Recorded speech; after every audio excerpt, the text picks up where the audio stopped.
Halo pemirsa, langsung dari Main Hall Bursa Efek Indonesia. Saya David Sanovel kembali hadir dalam program Market Review yang merupakan program yang mengupas isu-isu penggerak pasar modal Indonesia. Live streaming kami bisa Anda saksikan di idxchannel.tv. Ya, pemirsa, Bank Indonesia memastikan aliran modal asing Januari hingga Minggu ketiga Februari 2019 berhasil melampaui aliran modal asing di sepanjang 2018 pada periode yang sama.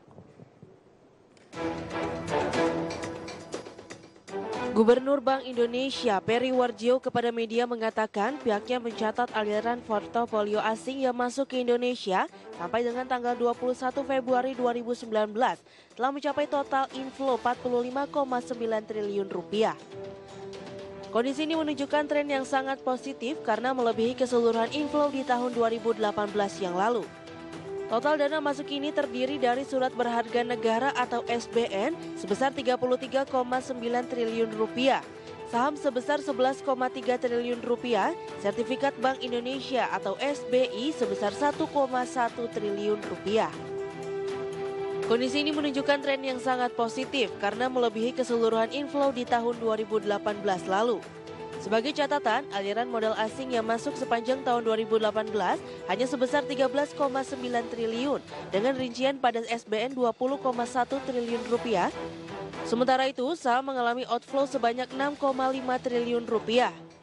Bank Indonesia menambahkan, arus modal asing yang kembali masuk ini menunjukkan bahwa kepercayaan investor dalam dan luar negeri terhadap kondisi ekonomi Indonesia sangat baik. Hal ini terbukti dari terus masuknya aliran modal asing yang masuk baik di saham dan obligasi pemerintah. Khusus di pasar saham, asing masih tercatat melakukan beli bersih sepanjang tahun ini, meski porsi asing di Bursa Saham Indonesia cenderung mengecil. Di mana dari awal tahun hingga 25 Februari 2019, nilai transaksi asing berkontribusi 33% dari nilai transaksi. Padahal di tahun lalu, komposisi transaksi asing mencapai 37%, sementara pilihan saham yang paling banyak dibeli mayoritas masih emiten bank.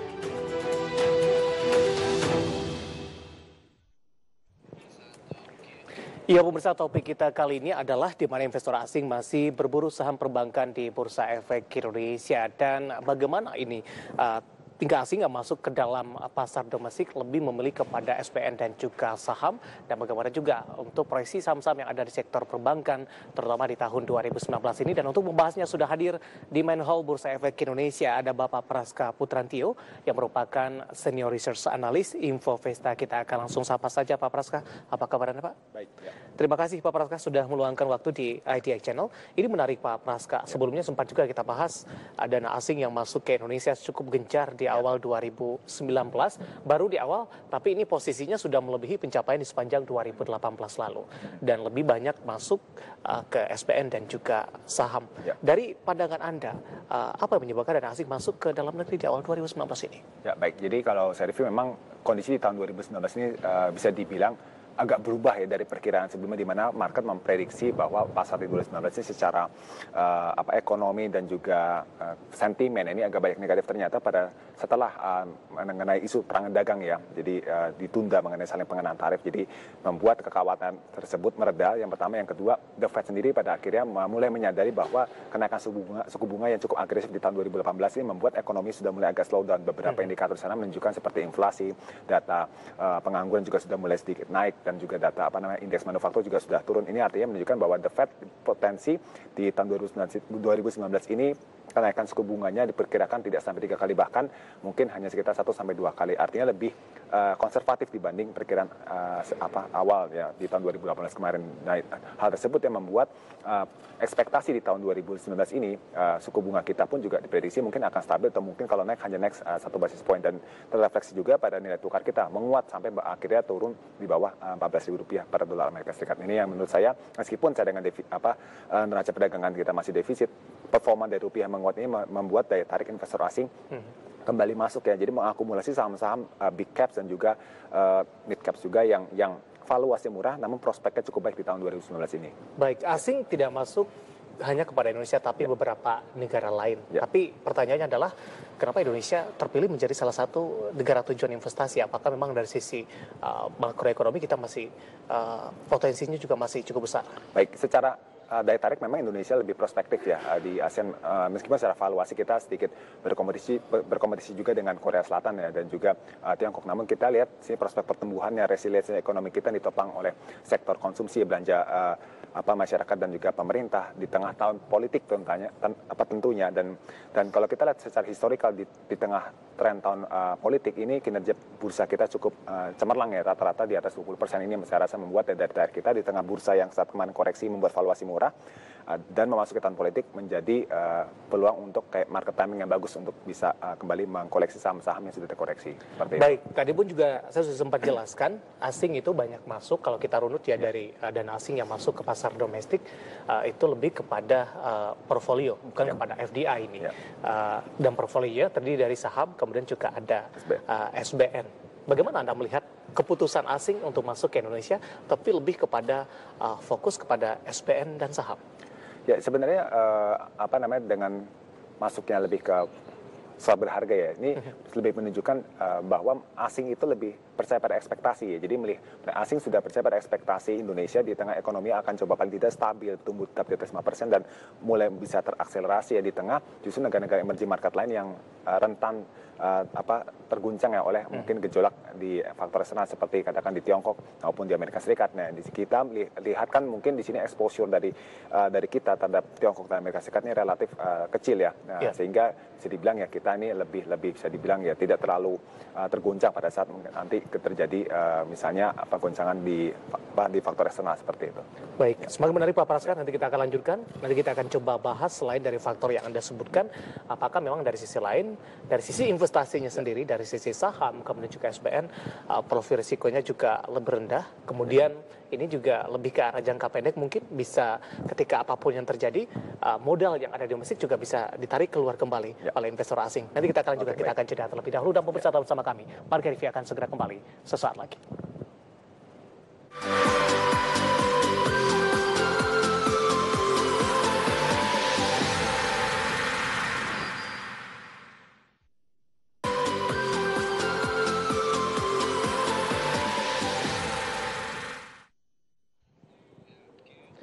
Ya, pemirsa masih di Market Review dan kita masih berbincang bersama dengan Bapak Praska Putrantio, merupakan Senior Research Analyst Infovesta, dan kita juga masih membahas investor asing masih berurusan perbankan di Bursa Efek Indonesia. Pak Praska, kita lanjutkan kembali. Ada data yang menarik Pak Praska, yang dirangkum oleh tim redaksi kami dari sisi inflow dana asing yang masuk ke pasar domestik. Tadi sudah kita jelaskan lebih kepada SBN dan saham. Nah, kalau kita bandingkan dengan 2018 yang lalu, justru di sepanjang 2018 asing outflow dari pasar saham.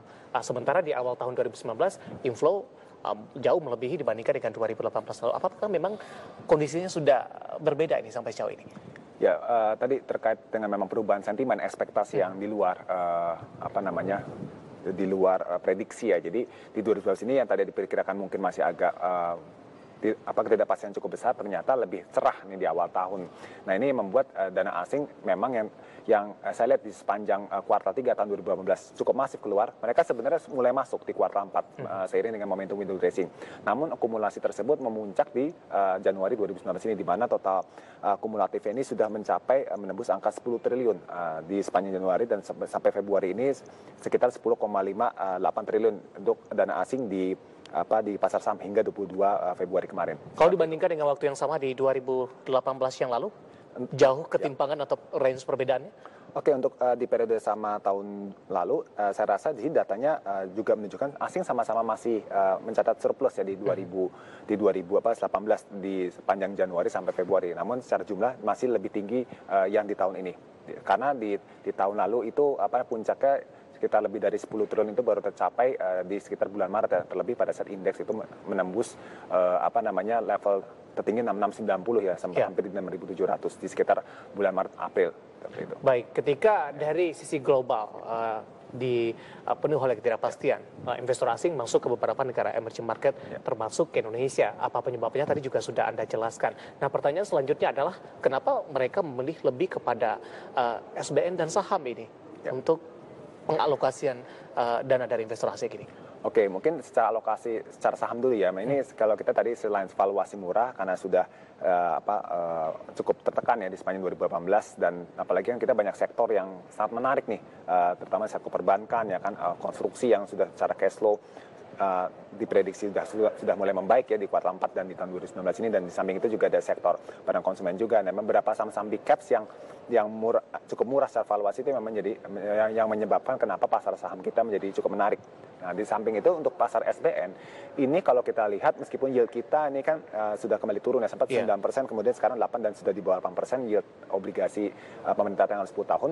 Ini kalau kita bandingkan dengan inflasi ya, spread real yieldnya itu masih lebih lebar dibandingkan dengan negara-negara emerging market ASEAN, apalagi dengan rating triple B sama kayak kita, dan spread dengan treasury pun juga tetap Indonesia masih relatif lebih menarik seperti itu. Ditambah lagi dengan juga penguatan nilai tukar ini yang saya rasa menjadi katalis utama yang membuat kenapa dana asing itu cukup deras yang mengalir ke kita.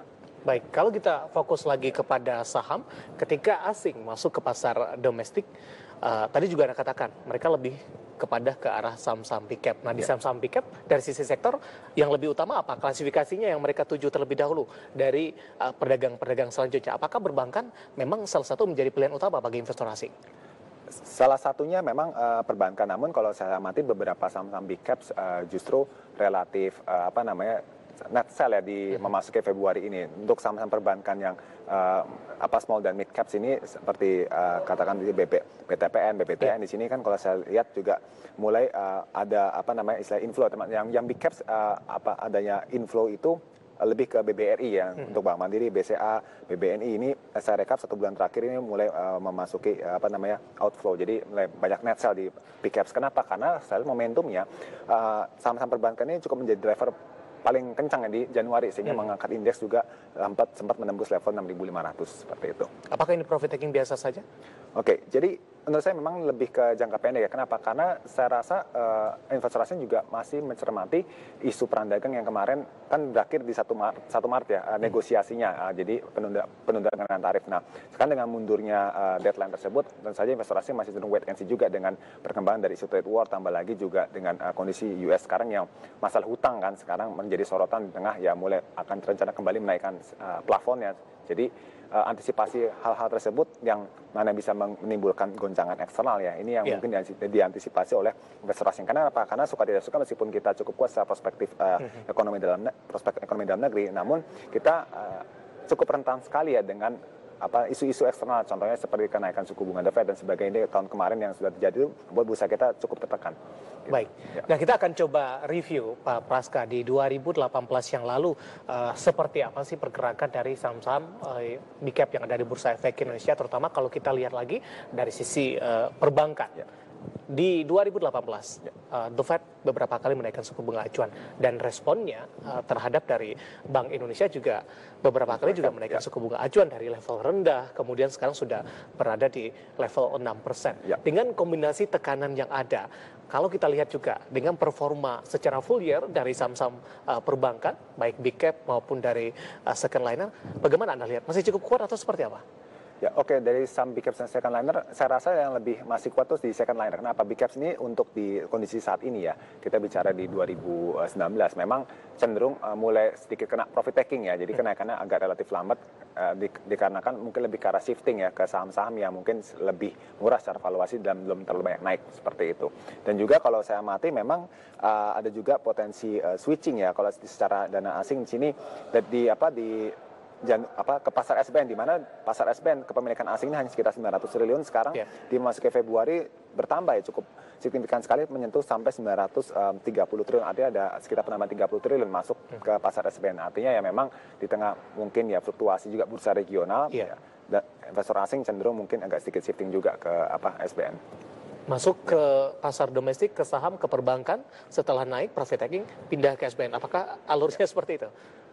Untuk saat ini saya kira seperti itu ya. Kenapa? Karena di sini kan pasar SBN kita secara lebih terkena isu secara ekonomi ya.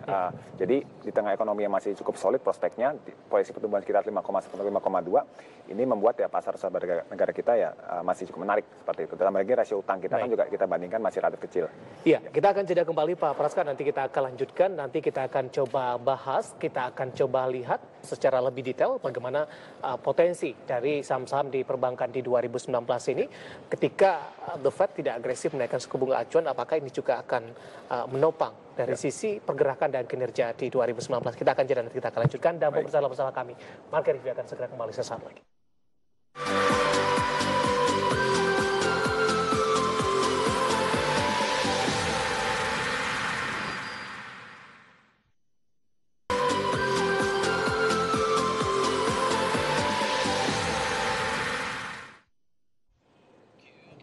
Ya, pemirsa, masih di Market Review dan kita masih berbincang bersama dengan Bapak Praska Putrantrio, Senior Research Analyst Infovesta, dan kita masih membahas investor asing masih berusaha perbankan di Bursa Efek Indonesia terkait juga dengan masuknya aliran dana asing maksud kami, terutama kepada SPN dan juga saham dalam beberapa waktu terakhir. Pak Praska, kita lanjutkan kembali.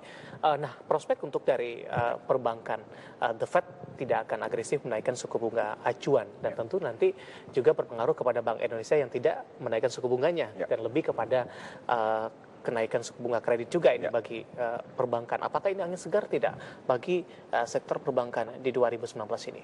Baik, untuk sektor perbankan harusnya menjadi katalis yang bagus ya. Kenapa? Karena tengah penundaan kenaikan suku bunga seharusnya ini bisa membuat sektor perbankan ini tidak perlu khawatir terhadap prospek kenaikan biaya dana juga ya. Jadi kenaikan biaya dana ini menurut saya diperkirakan masih hanya berlangsung penyesuaiannya hingga paling tidak kuartal 1 atau di semester 1 paling lama. Namun hingga sisanya ini seharusnya bisa lebih stabil seperti itu. Dan juga di sisi penyaluran kredit ya, saya lihat di tengah kenaikan suku bunga acuan saja loan growth kemarin di sepanjang 2018 kembali rebound menyentuh angka 13%, meskipun tutup di Desember 12,9% pertumbuhan kredit. Artinya apa?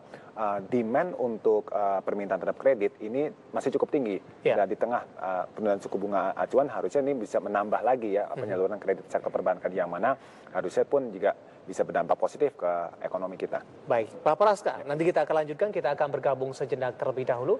Dengarkan kami Fajar Wayong untuk menyimak beberapa informasi grafis berikut ini terkait juga dengan aliran dana asing yang masuk ke Indonesia di awal tahun 2019, pembandingnya di 2018, dan juga asing untuk saham masuk kemana? Apakah perbankan juga tetap menjadi pilihan utama dan saham apa saja?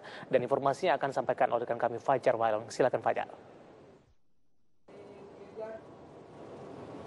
Ya, baik pemirsa dan juga David, saya akan menyampaikan kepada Anda ini terkait dengan derasnya aliran capital inflow sampai dengan Februari 2019. Apakah memang sudah cukup besar yang dicatatkan oleh foreign investor sampai dengan sejauh ini ke dalam pasar modal Indonesia, dan bagaimana jika kita bandingkan dengan tahun 2018 kemarin? Langsung saja pemirsa, mari kita cermati bagaimana sebetulnya capital inflow yang terjadi sampai dengan pekan akhir begitu di Februari 2019. Ini kita lihat sampai dengan 21 Februari 2019 pemirsa, Bank Indonesia menyatakan bahwa total capital inflow mencapai 45,9 triliun rupiah yang masuk ke dalam pasar obligasi dan juga pasar saham.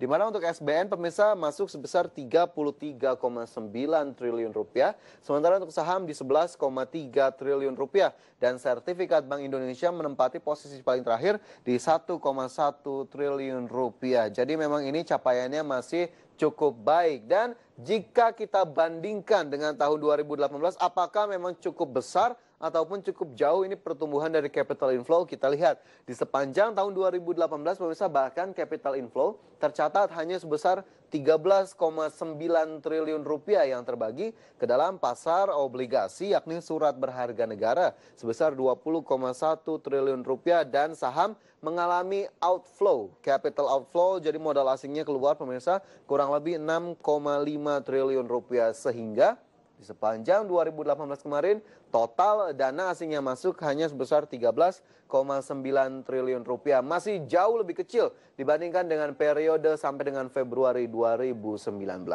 Kemudian kita lihat pemirsa, seiring dengan capital inflow yang memang masih mewarnai pergerakan bursa saham Indonesia, kita lihat sebetulnya dari tipe investor domestik dan asing seberapa besar menguasai dari nilai transaksi perdagangan di Bursa Efek Indonesia. Kita lihat pemirsa, dari nilai transaksi yang tercatat 2018 dan juga 2019.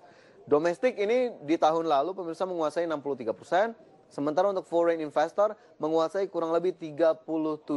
Sementara jika kita lihat sampai dengan tahun 2019 ini nilai transaksi yang sudah dicatatkan oleh domestik ini kurang lebih sebesar 67% atau mencapai 257 triliun rupiah, dan asing sebesar 33% atau 129 triliun rupiah. Jadi kita lihat memang sampai dengan saat ini porsi investor domestik masih cukup besar jika kita bandingkan dengan porsi investor asing di Bursa Saham Indonesia. Sementara kita lihat kembali pemirsa, ada apa lagi yang bisa kita cermati dari derasnya capital inflow sampai dengan bulan Februari ini pemirsa. Kita lihat nilai perdagangan ataupun net buy yang dicatatkan oleh investor asing sampai dengan 21 Februari 2019 atau bahkan sampai 25 Februari pemirsa, jika kita lihat ini mencapai 11 triliun rupiah. Jadi cukup besar net buy yang sudah dibukukan, meskipun dalam perdagangan harian pemirsa ada net buy, kemudian juga net sell yang sempat dicatatkan oleh investor asing. Namun secara kumulatif, secara year to date pemirsa, 11 triliun masih menjadi pencapaian yang cukup atraktif dan juga cukup besar yang sudah dicatatkan oleh Bursa Efek Indonesia dari sisi investor asing. Sementara itu pemirsa, jika kita lihat kembali, banyak sekali emiten yang memang masih menjadi tujuan utama dari investasi para foreign investor.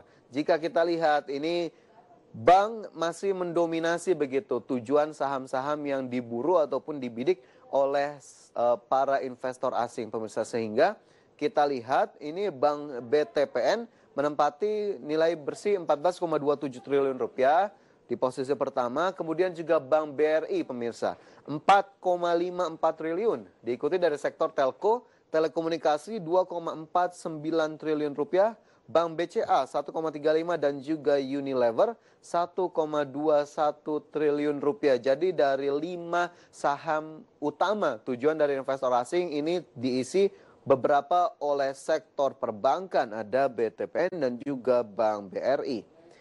Kemudian saham-saham yang banyak dibeli investor asing di tahun 2018 kemarin pemirsa, jika kita lihat merefer dari pergerakan IHSG di sepanjang tahun lalu, PTBA dengan total 3,6 triliun ini menjadi nomor 1 untuk buruan asing. Sementara Bank BCA 2,72 triliun rupiah, INKP 2,7 triliun rupiah, Medco Energy 1,87 dan ICBP 0,724 triliun rupiah yang kinerja sahamnya cukup bervariasi, di mana INKP terlihat pemirsa naik 113,89% di sepanjang tahun 2018 lalu. Kemudian kita juga cermati bagaimana sebetulnya rekapitulasi ataupun perbandingan dari laba ataupun rugi yang dicatatkan oleh emiten di sektor perbankan dan juga finance di tahun 2018 dan 2017 pemirsa. Kita lihat di mana ada Bank BRI yang mencatatkan profit 32,3 triliun naik dari tahun 2017, Bank Mandiri 25 triliun rupiah, sementara Bank BNI 15 triliun menjadi pencatatan keuntungan di tahun 2018. Bank Danamon 3,92 triliun, PNBN 3,11 triliun. Sementara NISP 2,64, BNI 2,19 dan juga BTPN 1,97 triliun rupiah. Sementara dari sektor pembiayaan pemirsa ataupun finance, ADMF 1,81T, BEFIN posisi kedua 1,47T, BJTM 1,26T, BTPS 965 miliar. Dan jika kita lihat dari multi finance masih cukup baik pergerakan ataupun pencatatan laba sampai dengan tahun 2018. Sementara itu pemirsa, jika kita lihat dari perbankan yang memang masih menjadi tujuan utama bagi para investor asing, bagaimana sebetulnya kondisi di sektor perbankan sendiri pemirsa, seiring dengan kenaikan suku bunga acuan di tahun 2018 lalu sebesar 175 basis points. Berikut bunga kredit dari 10 bank di Indonesia, di mana Bank Rakyat Indonesia memiliki bunga kredit korporasi 9,94%. Sementara untuk retail 9,95% dan juga mikro 17,41%. Sementara dari BUMN lainnya, pemirsa, Bank Mandiri mencatatkan kredit retail 9,95%, kredit mikro 17,75%. Bank Negara Indonesia, kredit korporasi 9,95% dan kredit retail 9,95%. Bank Danamon memiliki bunga kredit korporasi sebesar 10%, sementara kredit mikro dipatok di 17%. Kemudian kita bergeser ke bank-bank non-BUMN, pemirsa. Ada Maybank Indonesia, kredit korporasi 9%, sementara Bank Permata, kredit korporasi ini masih mencatatkan level di 10%, termasuk juga non-KPR. Sementara Bank Sentral Asia yang juga masuk dalam Bank Buku 4, pemirsa, untuk kredit korporasi memiliki bunga 9,75% dan KPR 9,9%. Dan Bank CIMB Niaga, jika kita lihat, ini yang juga merupakan emiten di Bursa Efek Indonesia. Bunga kredit korporasi sebesar 9,6% dan kredit retail sebesar 10,4% serta KPR 9,9%. Dan semoga kita lihat, pemirsa, sektor perbankan masih cukup baik kinerjanya sampai dengan tahun 2019 ini, dan tentunya suku bunga acuan masih terus menjadi perhatian utama.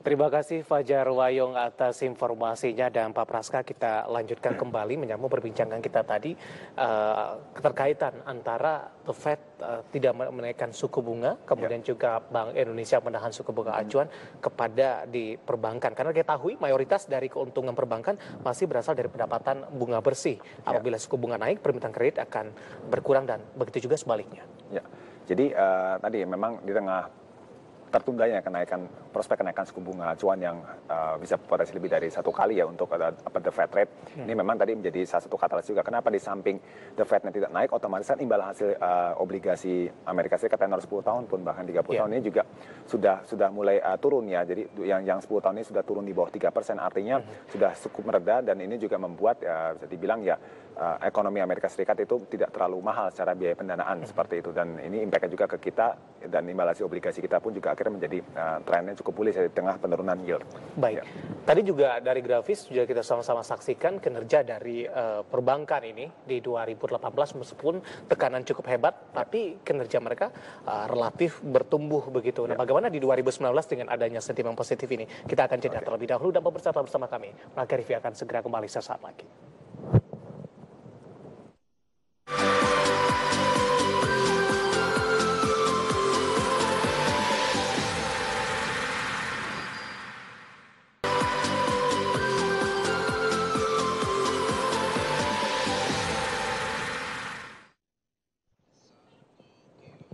Ya, pemirsa, prediksi sejumlah pihak yang menyebutkan The Fed tidak akan agresif menaikkan suku bunganya dan hanya menaikkan suku bunganya sebanyak 1 kali di 2019 diyakini akan menggerek saham emiten perbankan.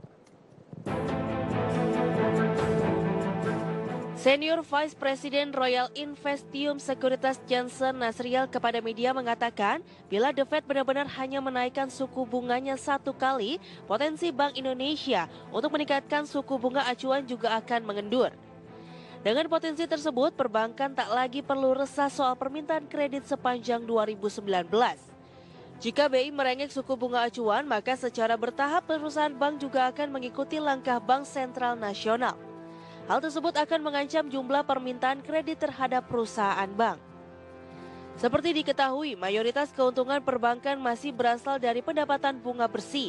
Apabila suku bunga naik, permintaan kredit akan berkurang.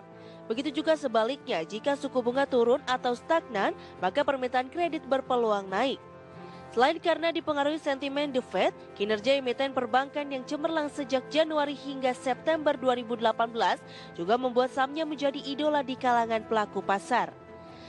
Beberapa emiten yang direkomendasikan antara lain PT Bank Mandiri Persero Tbk, PT Bank Negara Indonesia Persero Tbk, PT Bank Rakyat Indonesia Persero Tbk, dan PT Bank Tabungan Negara Persero Tbk.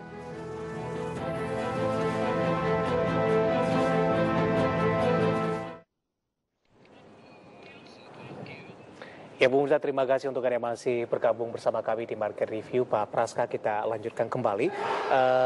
tadi juga kita sampaikan grafis Pak Praska terkait juga dengan rekap laba rugi emiten full year 2018 sampai dengan 2017 antara bank dan finance. Kita akan coba lihat dari banknya saja, mungkin grafisnya juga bisa ditampilkan kembali di layar televisi. Ada BBRI tadi di 2018 full year-nya tercatat di 32,3 triliun rupiah, di 2017 hanya di 28,9 triliun rupiah. BMRI juga meningkat di 2017 hanya di 20,6 triliun rupiah, di 2018 di 25,0 triliun rupiah. Begitu juga dengan BPNI mengalami peningkatan di 13,6 triliun rupiah dan di 2018 tercatat di 15,0 triliun rupiah. Nah, di tengah tekanan yang terjadi di sepanjang 2018 yang lalu, Pak Praska, bank secara full year masih tetap bertumbuh. Nah, bagaimana potensinya di 2019 dengan acuan tadi? The Fed tidak akan menaikkan suku bunga acuan. Artinya ini tekanan dari sisi suku bunga tidak akan sehebat dibandingkan dengan 2018 yang lalu. Ya, memang kalau kita lihat di sini sebenarnya yang memicu kenaikan suku bunga yang memicu peningkatan ya penyaluran kredit dan juga berdampak positif pada pertumbuhan laba di samping dari suku bunga acuan yang tertunda naik ya, atau mungkin kenaikan hanya sedikit sekali 2019 ini yang menjaga atas positifnya. Samping itu juga membaiknya pertumbuhan penjualan retail ya, yang mana saya rasa nih retail kan tetap masih menjadi andalan juga ya, konsumsi masyarakat, spending masyarakatnya masih menjadi andalan untuk penyaluran kredit perbankan. Samping itu juga belanja pemerintah untuk konstruksi ini juga memicu dari emiten-emiten konstruksi juga untuk terus mengekspansikan bisnisnya, terutama dalam hal untuk kegiatan pembangunan konstruksi ya. Ini kan juga bisa memacu juga pertumbuhan kredit secara korporasi. Ya, jadi saya rasa pergerakan ini juga tidak serta-merta hanya dikontribusi oleh tertundanya atau kenaikan suku bunga yang relatif lebih kecil, namun juga ada beberapa aspek lain. Ya, akselerasi dari sisi ekspansi dari industri juga. Tapi secara keseluruhan ini memihak atau berdampak positif kepada perbankan begitu? Saya rasa memang ini berdampak positif karena kalau saya lihat di sepanjang 2018 kemarin pada saham-saham big caps ya, ini rata-rata kenaikan mencapai 10-20% secara laba bersih. Artinya memang cukup optimis sekali ya mereka terhadap prospek ekonomi Indonesia. Baik, tadi pun juga sudah kita sampaikan juga dari informasi grafis daftar bunga kredit 10 bank di Indonesia. Ada Bank Rakyat Indonesia, bunga kredit korporasinya ada di 9,94%, bunga kredit retailnya 9,95%, kemudian juga KPR-nya 9,98%. Begitu juga dengan Bank Negara Indonesia, bunga kredit korporasinya ada di 9,95%, Bank Mandiri juga disampaikan, Bank Danamon juga ada di 10%, Maybank, Bank Permata, Peninbank, Bank Sentral Asia, kemudian juga CIMB Niaga dan Bank UOB Indonesia. Ya. Nah, dengan adanya kombinasi-kombinasi ini dari sisi sentimen pembandingnya adalah di 2018 yang lalu, Anda memperkirakan seberapa besar kenaikan yang terjadi terkait juga dengan dari sisi kinerja perbankan di 2019 ini?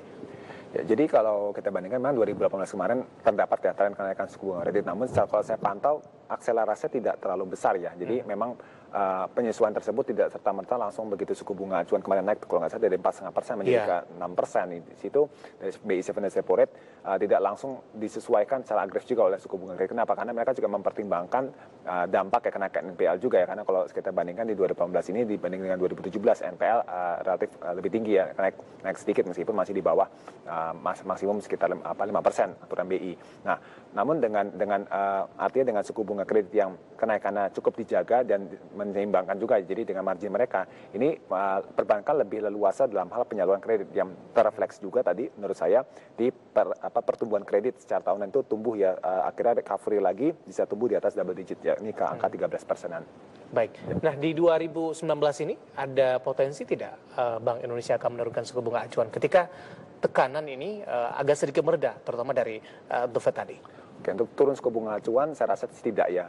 Mungkin kalau prediksi akan naik, namun naiknya pun lebih menyesuaikan The Fed dan juga mempertimbangkan apakah dari sisi sektor perbankan ini masih bisa berdampak positif gak seperti itu, dan prediksi kita hanya maksimum 1 kali untuk di tahun 2019 ini dengan diperkirakan di semester 1 ini masih tetap stabil di level 6%. Baik, apa alasan kuat Pak Praska BI tidak akan menurunkan suku bunga acuannya? Karena kalau kita lihat di sini kan secara faktor eksternal masih cukup volatile ya. Jadi dana asing ini masih cenderung rentan dan dampaknya juga ke nilai tukar. Di samping itu juga kita masih defisit neraca perdagangan neraca berjalan ini sangat krusial sekali. Jadi melihat kondisi eksternal yang masih cukup rentan ini membuat saya rasa suku bunga acuan masih tetap dipertahankan di level 6%. Baik, itu. kita akan jeda kembali Pak Praska, nanti kita akan coba bahas dari beberapa data tadi, saham yang paling banyak diborong asing dari awal tahun hingga 25 Februari 2019 yang lalu, memang dari perbankan ini, tapi tidak semua. Ada BBRI di 4,54 triliun, kemudian juga ada BPTN di 14,27 triliun rupiah. Dan juga bagaimana rekomendasi Anda untuk saham-saham perbankan di 2019 ini? Nanti kita akan lanjutkan, kita akan jeda terlebih dahulu. Dan pemirsa tetap bersama kami, Market Review akan segera kembali sesaat lagi.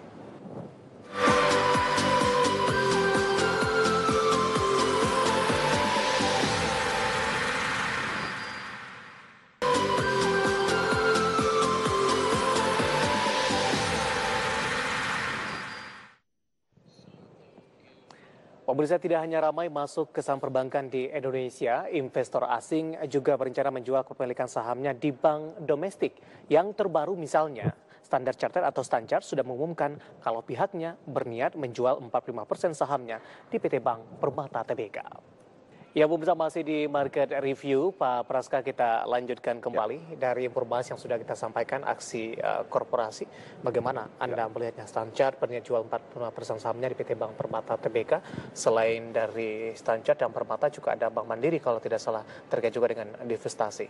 Ya, jadi memang untuk isu Bank Permata ini bisa dibilang ya cukup ini sekali ya, cukup santer nih. Jadi di tengah pergerakan harga sahamnya yang melesat cukup tinggi dari level posisi 500-an hingga menyentuh 1.200 alias lebih dari 1 kali lipat ya. Jadi pergerakan harga sahamnya di sini juga kinerjanya pun saya lihat memang menunjukkan perbaikan di 2017, dari negatif di 2016 positif di 2017, dan earning per share di 2018 pun juga naik lagi, jadi naik sekitar 20% ya ke 77 rupiah per lembar saham. Artinya memang ada recovery di kinerja Bank Permata sendiri. Nah, terkait dengan divestasi tersebut, saya rasa memang dari pihak yang melakukan divestasi ingin lebih fokus ya kepada bisnisnya masing-masing. Dan untuk Bank Permata sendiri di sini memang ada juga kayak masih rumor ya, dikabarkan ya Bank Mandiri yang berencana mungkin akan mencoba masuk masih dalam hal tahapan rumor. Jadi menurut saya di sini ekspektasi tersebut yang mana ini bisa tentu saja berpengaruh pada ekspektasi kinerja dari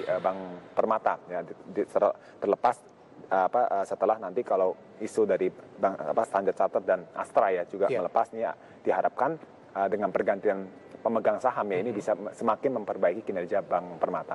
Baik, nah itu yang mendorong dari para investor masuk kepada Bank Permata yang dalam beberapa waktu terakhir naiknya cukup signifikan, Pak Praska. Ya, itu memang salah satu faktor juga ya, sentimen tadi ya, pelepasan dari Standard Chartered dan juga isu dari pelepasan dari Astra Nasional seperti itu. Di samping itu juga memang secara kinerja pun terlihat memang Bank Permata ini juga mencatat kinerja yang positif. Dan koreksi terakhir ini saya rasa lebih karena faktor profit taking ya, pasca dia naik lebih dari 100% ya dibanding posisi mungkin 2-3 bulan sebelumnya. Baik, itu dari sisi investor asing. Kemudian juga beberapa informasi yang berkembang juga dari beberapa big cap juga akan melakukan akuisisi ini terhadap bank-bank kecil yang ada di Indonesia. Apakah ini juga salah satu hal yang menarik juga untuk diperhatikan? Saya rasa terkait itu memang cukup menarik ya. Yang penting investor perlu melihat apakah bank-bank yang diakuisisi oleh big caps itu memang bisa semakin mendukung peningkatan bisnis dari bank yang besar tersebut ya. Karena kalau kita di sini kan memang di tengah suku bunga yang tertunda, potensi tertunda kenaikannya, dan mungkin kalau kenaikan cukup tipis, ini artinya potensi penyaluran kredit itu bisa lebih besar lagi. Nah, dengan aksi akuisisi tersebut seharusnya ya bisa meningkatkan penyaluran kredit dari bank-bank yang big caps tersebut. Baik, nah dengan kondisi yang terjadi saat ini, Pak Praska, apakah Anda masih rekomendasikan tidak untuk saham-saham yang ada di perbankan ini? Tadi pun juga sudah kita sampaikan dari grafis, saham yang paling banyak diambil oleh asing, seluruh kriteria pasar ini cangkupannya dari awal tahun hingga 25 Februari 2019, perbankan justru menduduki level di atas ini. Ada BBRI yang nilai bersihnya ada 4,54 triliun rupiah, harganya di 3.960, kemudian juga ada Bank BTPN di 14,27 triliun rupiah dan harganya ada di 3.700. Ya, memang dengan ini ya aliran dana asing tersebut untuk sepanjang kumulatif saya rasa memang cukup sudah berpengaruh ya. Namun kalau secara kondisi 1 bulan terakhir tadi seperti BTPN, BBNI, Bank Mandiri, kalau saya amati asing cenderung melakukan net sell yang saya rasa tadi dipengaruhi oleh faktor profit taking di tengah kondisi yang mungkin bursa sudah agak tinggi ya, pengen mau coba kayak rehat sementara seperti itu. Namun untuk BBRI masuknya dana asing ini memang masih cukup bertahan sampai sekarang ya, yang juga membuat harga saham BBRI ini masih bertahan di atas level 3.900. Oke, di hold dulu Pak Praska, kita masih punya satu segmen lagi. Dan bagaimana rekomendasi Anda untuk masing-masing saham yang ada di sektor perbankan ini? Nanti kita akan lanjutkan, kita akan jeda terlebih dahulu. Dan pemirsa tetap bersama kami. Market Review akan segera kembali sesaat lagi.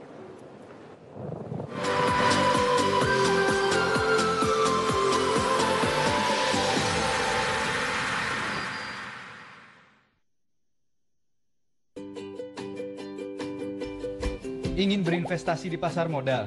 Percayakan saja ke perusahaan kami yang sudah dijamin oleh KPEI. KPEI adalah lembaga clearing dan penjaminan yang menjadi perantara antara penjual dan pembeli yang tidak saling kenal.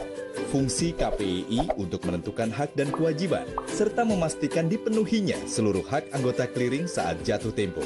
Jadi, jika terjadi kegagalan penyelesaian dari anggota clearing tertentu, anggota clearing lainnya tetap menerima hak-haknya. Hadirnya KPEI membuat penyelesaian transaksi bursa menjadi aman, efisien, dan terjamin.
Kita sudah sampai di segmen terakhir di Market Review dan terima kasih juga untuk Anda yang masih bergabung bersama kami, Pak Praska. Dari sikap dari investor asing tadi yang masuk kepada perbankan, kemudian juga perkembangan sampai sejauh ini, kemudian dari sisi sentimen juga seperti apa. Nah, bagaimana rekomendasi Anda untuk saham-saham yang ada di sektor perbankan di 2019 ini? Yang Anda rekomendasikan mungkin pertimbangan dari sisi kinerja, valuasi, komplit semua ini yang dijagokan dan masih direkomendasikan Pak Praska? Oke, untuk saham sektor perbankan ya kita melirik ada saham Bank Mandiri ya, Big Caps Bank BMRI, kemudian ada saham BBNI secara kinerja dan teknikal pun juga masih relatif menarik. Samping itu secara yang mid capsnya kita lihat di sini ada Bank Jatim, BJTM dan Bank Jabar ya, di sini masih bisa ini juga cermati oleh investor. Tengah mungkin koreksi lebih karena profit taking yang pasca kenaikan cukup signifikan, dan di sini agak spekulatif buy untuk saham BBTN ya. Karena kalau kita di sini kan performa secara fundamental di sini agak lambat ya di tahun 2018 kemarin. Jadi kita mungkin ya lihat kinerja ini agak sedikit tertekan di pasar sahamnya pun. Baik, kita akan coba bahas sedikit ini untuk BMRI dan BBNI yang lebih Anda rekomendasikan support dan resisten, Pak Praska. Oke, untuk Bank Mandiri kita lihat sini masih berbentuk seperti triple top ya, dan masih berada di level support. Nah, untuk support resisten yang bisa dicermati di kisaran 7.100 sampai di level 7.250. Ini level akumulasi yang cukup menarik menurut saya. Dengan exit point untuk trading jangka pendek kita bisa exit di level 7.650 ya, atau di hold ya dengan target fundamental kita di level 8.200-an. Baik, jangka pendek dan jangka panjang ya. Saya ulangi kembali, untuk jangka pendek tadi untuk akumulasi buy ada di 7.100 sampai dengan 7.200 7.350 dan exitnya ada di 7.650. Range-nya juga cukup lebar. Sementara secara fundamental target price-nya ada di 8.200 nih. Dan lagi-lagi keputusan investasi tetap ada di tangan Anda para investor dan trader pasar modal Indonesia. BBNI, bagaimana kondisinya? Oke, untuk BBNI support yang menarik saya rasa berada di level 8.500. Ya, dengan resist ya, maksudnya rentang akumulasi berada di 8.500 sampai di 8.800, jadi sekitar Rp300 ya. Nah, di sini dengan target exitnya untuk technical view kita lihat di level 9.200 sampai 9.400 untuk BBNI untuk short term. Namun untuk long term kita lihat valuasinya secara prospeknya kita targetkan di level 9.800. Jadi memang agak tidak jauh berbeda dengan kondisi tadi target secara teknikalnya. Baik, BMRI dan BBNI lebih direkomendasikan di saham-saham perbankan big cap.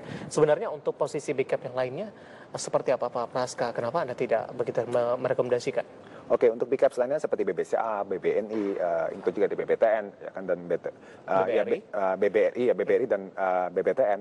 Ini dikarenakan cara harga sahamnya sudah relatif tinggi ya, cara teknikal sudah overbought sekali dan ada divergensi kalau untuk BBRI ya. Jadi di tengah tren harga yang cenderung naik, tren bullish, justru RSI-nya ini agak divergensi, cenderung trennya agak turun. Jadi kita mau waspadai adanya potensi profit taking seperti itu. Dan untuk BBTN pun juga kalau saya rasa di sini kinerjanya masih tertekan dan sideways ya, lebih dikarenakan ya tadi performa secara laporan keuangannya hingga kuartal 3 juga masih belum menunjukkan perbaikan. Tapi jangka panjang masih menarik tidak ini? Oke, secara jangka panjang kita lihat seharusnya dengan adanya kenaikan suku bunga yang relatif terbatas ya, ini bisa mendukung kenaikan kinerjanya. Terakhir ada BCTM dan juga BCPR ini emiten-emiten yang besar ini untuk pembagian dividennya.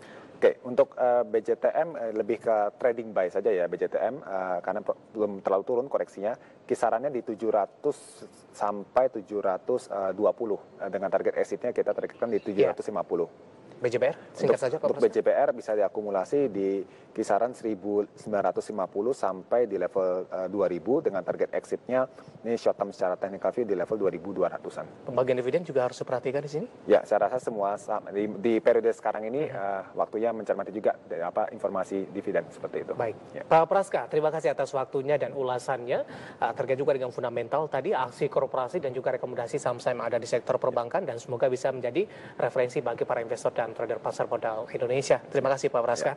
Dan pemirsa, demikian perbincangan kami bersama dengan Bapak Praska Putrantia merupakan senior research analis Infovesta. Akhirnya saya David San Oval dan seluruh kerabat kerja petugas mengucapkan terima kasih dan sampai berjumpa kembali.